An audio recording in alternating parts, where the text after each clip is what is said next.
Esquerda no poder. Será? Bom dia, boa tarde, boa noite, boa madrugada aos amigos e amigas do canal. Inscrevam-se, curtam, comentem, compartilhem, deixem seu like e quem não gostar, deixe o seu dislike. Vamos divulgar este vídeo para que muitas pessoas tenham conhecimento. Sem mais delongas, vamos para o vídeo. Esquerda no poder, será? Surge a indagação. Por que alguns setores nacionais querem a volta da esquerda no poder?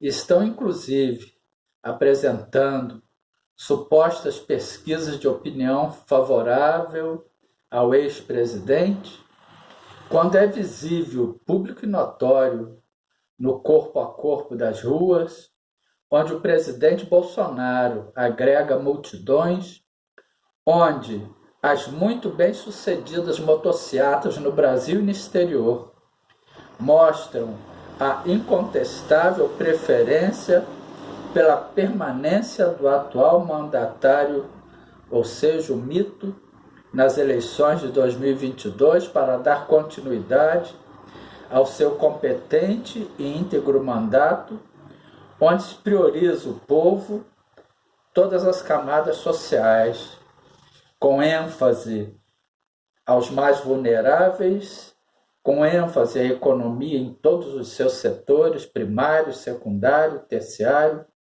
de serviços, investindo em tecnologia, desburocratizando a criação de micro, pequenas e médias empresas, atacando de frente a indústria da seca do Nordeste, integrando o Brasil sobre os trilhos, investindo em infraestrutura, combatendo privilégios que sangravam os cofres do país e levavam milhares de pessoas a viverem na pobreza e abaixo da linha da pobreza.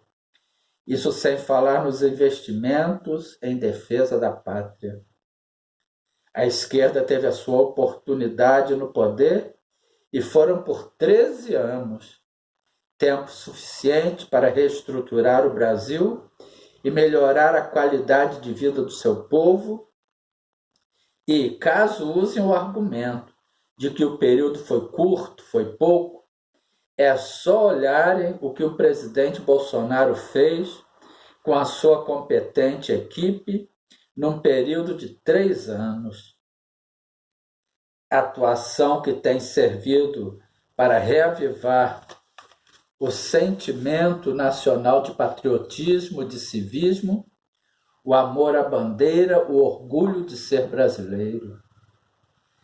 Mas direcionando essa análise ao X da questão, levantando-se a remota possibilidade do ex-presidente da esquerda sair vitorioso nas eleições de 2022, qual seria a possível estratégia por detrás de tudo isso?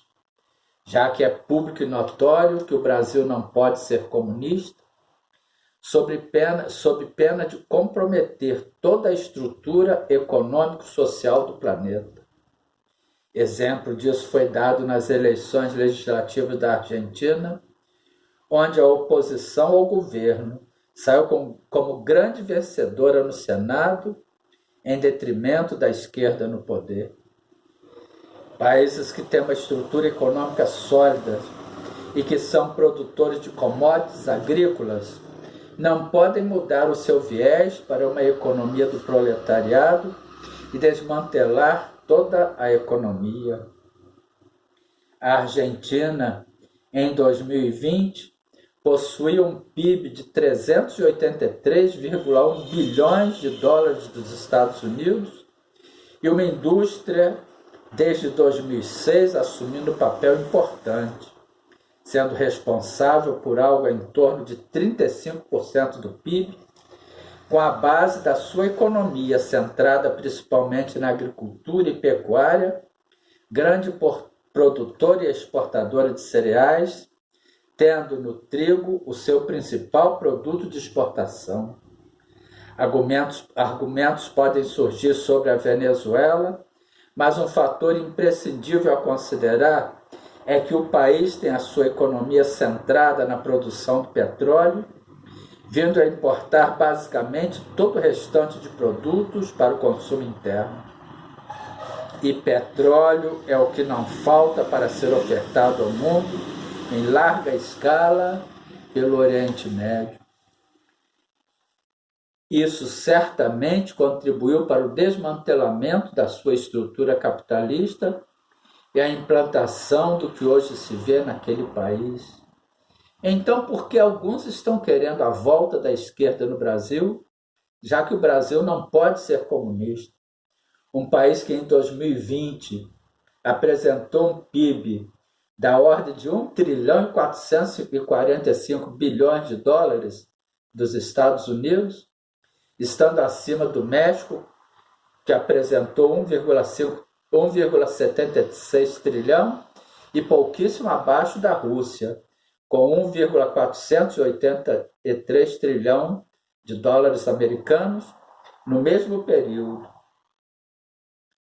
O Brasil, diferente desses e da maioria dos países, tem toda a sua estrutura em todos os setores da economia altamente desenvolvidas, também grandemente capacitada em tecnologia e know-how, isso sem falar que compete de igual para igual com o então maior produtor de commodities agrícolas na atualidade, qual seja os Estados Unidos, já superando este país em termos de produção de soja, com um rebanho bovino em torno de 220 milhões de cabeças, e devido à grande diversidade deste país continente, no que diz respeito a solos, clima, maior manancial de água doce do planeta, extensão territorial, dentre outros, está sendo projetado para daqui a uma década ou pouco mais, vir a assumir a liderança na produção de commodities agrícolas do planeta, sendo também, junto com os Estados Unidos, os únicos países a produzir segurança alimentar aos habitantes da Terra. Commodities agrícolas, alguns países produzem, porém segurança alimentar, que é obedecendo-se uma série de fatores, colocar de forma contínua e ininterrupta comida na mesa de bilhões de pessoas mundo afora.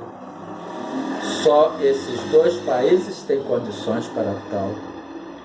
Imaginem vocês se com as atuações dos movimentos da esquerda continuassem invadindo propriedades altamente produtivas, fazendo desapropriações de grandes áreas destinadas à produção de alimentos para abastecer o mercado interno e externo, como estaria hoje a segurança alimentar do planeta e, quiçá, da China, com seus 1 bilhão e 400 milhões de habitantes? Ficariam na absoluta dependência dos Estados Unidos, o que para este último país citado poderia vir a ser o caos. Então, por que tentam empurrar goela abaixo dos brasileiros um novo governo de esquerda?